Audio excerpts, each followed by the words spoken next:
Kardon pini bangke arleng elun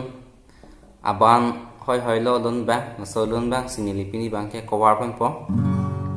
asaba baji tihegi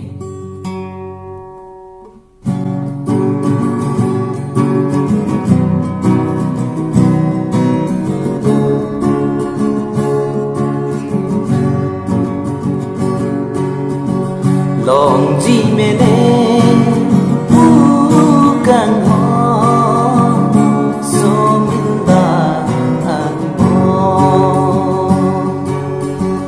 jong hong paning ding bong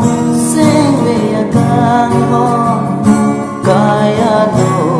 dia go